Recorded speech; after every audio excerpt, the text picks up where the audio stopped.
Today we're checking out a TV stand. At 11 kilos, you have a solid steel base weighing 4 kilos alone.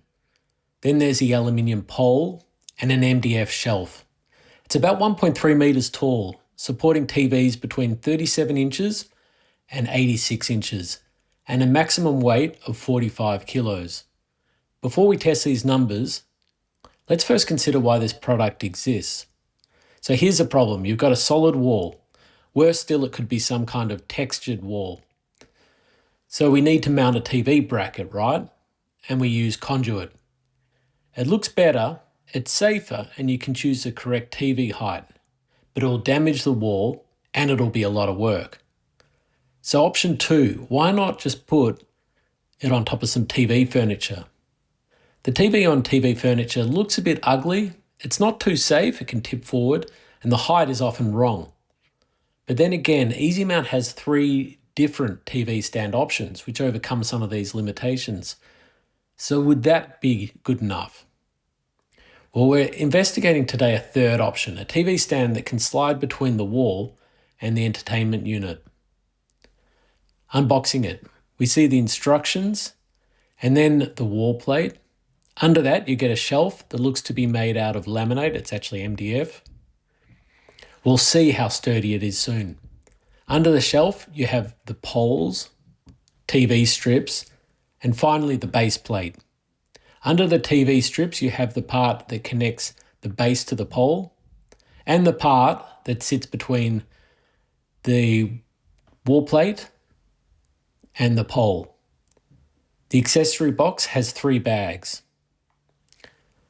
The base is solid steel, 4.2 kilos, with rubber feet so it doesn't scratch polished floorboards. 2 poles are subtly different. The whole installation process took me a leisurely 15 minutes. It says that we first need to attach the base.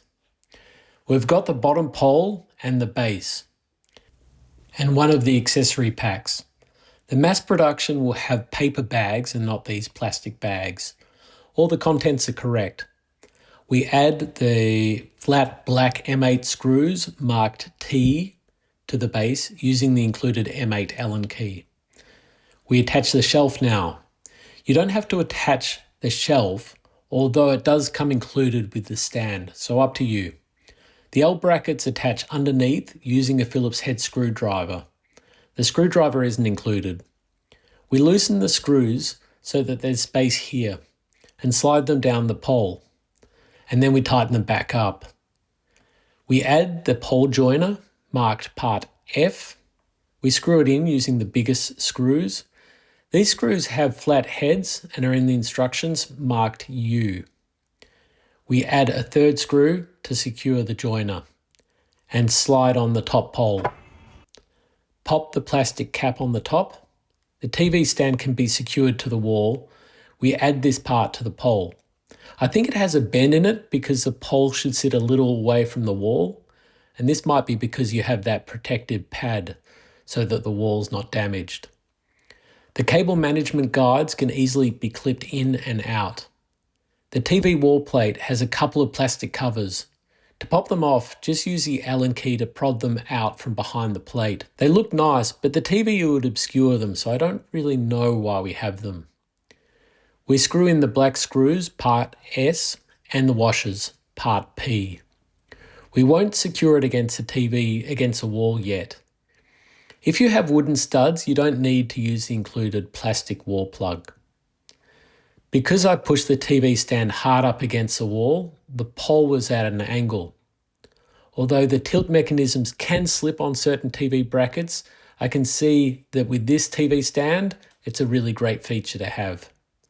As a result of the pole not being straight, the TV board is at an angle of 4 degrees. I change the tilt and get the TV board perpendicular to the floor. It's not secured to the wall, but let's just see what happens at 25 kilos. And now let's check out 35 kilos. I pull it forward, but it's still quite stable. 45 kilos, and it's now pulling away from the wall. This seems to be the limit for an unsecured TV stand. So let's secure it to the wall. I would never use a Phillips head on a wall screw, but it's good to test the quality of the screws. Unfortunately, in this case, the screw's pretty soft. I need to use my nut setter instead. We get the TV board back to level. We go to 45 kilos, which is a maximum specified weight. And now we go up to 65 kilos. That's a lot of weight. Often even 100-inch TVs are under 65 kilos, so that's pretty impressive. It is pulling away a little, but not too much. I then checked the TV height, which seemed to be about 1 meter to the middle of the TV. And now I've realized that I didn't tighten the screws enough, and at 65 kilos, it must have slid down a little. Knowing that we'll put 65 kilograms back on it, I've tightened it right up, and I've angled it 2 degrees upward. At 45 kilos, we're back to perpendicular to the floor. At 65 kilos, we have a 1 degree tilt, which isn't really noticeable. The middle of the TV is now 1.1 meters from the ground. Even with a gaming chair or an office chair, it's a suitable height. I also checked the MDF shelf with 10 kilos on it, and even 20 kilos, which was fine. I noticed that the TV stand butts up against certain skirting boards and not others. I took the measurements and found that it won't go over most skirting boards. But then I remembered the protective pad also provides distance from the wall, so it can't be super low profile anyway. So my thoughts, I like the product. It works for just about all TVs, except for those more unusual VESs, and I'm looking at you, TCL. It's an easy 15-minute install. In my testing, it's stable and doesn't really tip forward. It can be up to a decent height, and it solves the cable management issues that you have when installing to brick. For most installs, TV brackets still offer many advantages. For one, they're cheaper, but they also give users a lot of flexibility. Mount them high for bedrooms, use a full motion when the viewing is at a different angle.